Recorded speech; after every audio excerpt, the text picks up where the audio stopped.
کبھی ایسا ہوتا ہے نا کہ جب دنیا کی سختیاں اور لوگوں کی بے وفائی دل کو تھکا دیتی ہیں تو ایک سوال ذہن میں آتا ہے کہ بھئی ہمت اور امید آخر کہاں سے لائیں؟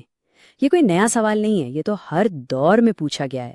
تو آج ہم اسی سوال کا جواب ڈھونڈنے کی کوشش کریں گے، اور وہ بھی اردو کے ایک بہت ہی عظیم شاعرہ ادا جعفری کی نظر سے۔ ذرا یہ مصرع سنیے: ابھی چراغ بجھانے ہوا نہیں آئی۔ یہ صرف ایک شعر کی لائن نہیں ہے، نہیں، یہ تو ایک اعلان ہے، ایک دعویٰ ہے۔ اور یہ اعلان کس کی طرف سے ہے؟ اردو شاعری کی پہلی اور بہت ہی معتبر خاتون آواز ادا جعفری کی طرف سے۔ اور سچ پوچھیں تو یہی ایک لائن ان کی پوری شاعری کا نچوڑ ہے۔ تو کون تھیں ادا جعفری؟ دیکھیے، وہ صرف ایک شاعرہ نہیں تھیں، نہیں، اس سے کہیں بڑھ کر وہ ایک علمبردار تھیں۔ ایک ایسی آواز جس نے شاعری کی اس دنیا میں جہاں زیادہ تر مردوں کا راج تھا، عورت کے تجربات اور اس کے احساسات کے لیے ایک نئی اور بہت مضبوط جگہ بنائی۔ ان کا سفر شروع ہوا 1924 میں بھارت کے شہر بدایوں سے، اور دیکھتے ہی دیکھتے وہ جدید اردو شاعری کی ایک بہت ہی اہم، ایک سرکردہ آواز بن گئی۔ ان کی خاص بات کیا تھی؟ ان کا انداز، بہت سادہ لیکن اتنا گہرا اور پراثر۔ ان کی شاعری میں محبت ملے گی، محرومی کا ذکر ملے گا، خودداری کی بات ہوگی اور ایک روحانی تلاش کا احساس۔ اور سچ پوچھیں تو یہی وہ سفر ہے جس پر آج ہم ان کے کلام کی روشنی میں ساتھ چلنے والے ہیں۔ تو چلیے اس سفر کا آغاز کرتے ہیں۔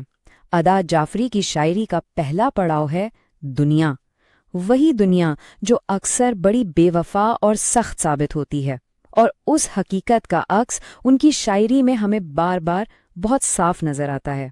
مثال کے طور پر وہ اپنے ایک شعر میں کہتی ہیں کہ انہیں تو وہ لوگ بھی دعاؤں میں یاد آتے ہیں جو ان کے لیے راہ کا پتھر بنے رہیں۔ اب سننے میں یہ ایک بہت سادہ سی بات لگتی ہے نا، راہ کا پتھر، لیکن ذرا ٹھہریے، اس چھوٹے سے فکرے کے پیچھے ایک بہت گہرا فنی کمال چھپا ہوا ہے۔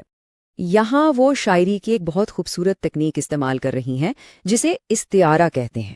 یعنی پتھر کا مطلب صرف ایک حقیقی پتھر نہیں ہے، نہیں، یہ تو علامت ہے زندگی میں آنے والی ہر اس رکاوٹ کی، ہر اس مشکل انسان کی جو تکلیف کا باعث بنا۔ اور یہی تو شاعری کا جادو ہے کہ ایک چھوٹا سا لفظ ایک پورے تجربے کا خلاصہ بن جاتا ہے۔ اور یہ جو دنیا کی سختی ہے نا، یہ صرف لوگوں تک ہی محدود نہیں ہے۔ ادا جعفری بتاتی ہیں کہ کبھی کبھی تو فطرت کی سب سے نرم چیزیں بھی بے رحم ہو سکتی ہیں۔ دیکھیے، وہ صبح کی ٹھنڈی میٹھی ہوا جسے صبح کہتے ہیں، اسے ایک انسانی مزاج دیتی ہیں، اور پھر سوال کرتی ہیں کہ اب کے صبح کی نرم مزاجی کو کیا ہوا؟ بھئی اس نرم ہوا کو آج کیا ہو گیا ہے کہ تازہ شگوفیں، نئی کلیاں ہوا میں بکھری پڑی ہیں؟ یہ دکھاتا ہے کہ دنیا کتنی غیر متوقع طور پر سخت ہو سکتی ہے۔ اچھا، تو دنیا کی ان سختیوں کا سامنا کرنے کے بعد ادا جعفری کی شاعری کا سفر ایک بہت اہم موڑ پر آتا ہے۔ انہیں یہ احساس ہونے لگتا ہے کہ بھئی سارا مسئلہ صرف باہر کی دنیا کا نہیں ہے، کچھ اور بھی ہے۔ اور پھر وہ خود سے اور شاید ہم سب سے ایک بہت بنیادی سوال پوچھتی ہیں، پر اصل خلا کہاں ہے؟ یہ جو ویرانی ہے، یہ جو خالی پن ہے، یہ آخر ہے کہاں؟ اور اس سوال کا جواب بھی وہ خود ہی دیتی ہیں۔ وہ کہتی ہیں کہ جب لوگ کائنات کے بڑے بڑے خلاؤں کو کھوجنے نکلے تو ان پر یہ کھلا کہ ارے، ویرانیاں دلوں کی بھی کچھ کم نہ تھیں ادا۔ اصل خلا، سب سے بڑا خلا تو باہر نہیں، وہ تو اندر تھا، دل کے اندر۔ تو یہاں بات بالکل صاف ہو جاتی ہے۔ باہر کی دنیا میں سکون ڈھونڈنا ایک لا حاصل کوشش ہو سکتی ہے۔ ادا جعفری ہمیں یہ سمجھا رہی ہیں کہ اصل جواب، اصل حقیقت اور وہ جو سب سے بڑا خلا ہے، وہ سب کچھ انسان کے اپنے دل کے اندر ہی موجود ہے۔ تو جب ایک بار توجہ باہر سے ہٹ کر اندر کی طرف مڑ جاتی ہے تو پھر ایک نئے سفر کا آغاز ہوتا ہے، ایک روحانی سفر۔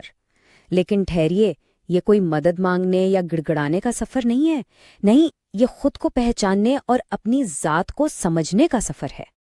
اور اس سفر کا ایک بہت اہم ستون ہے یہ مصرع: وگر دل سے نہ مانگی گئی مراد ادا۔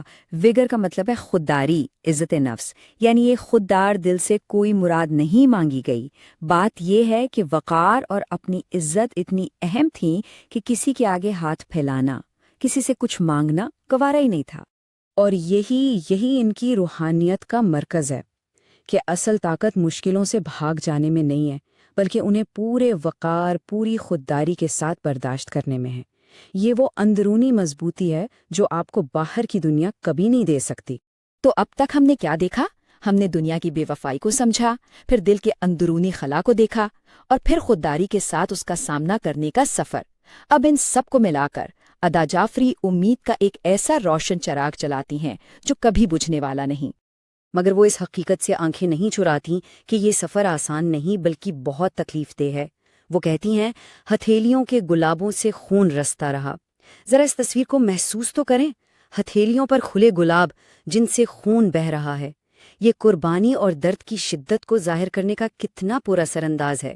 لیکن اس سارے درد کے باوجود، اس خون کے رسنے کے باوجود، آخری فیصلہ، آخری بات کیا ہے؟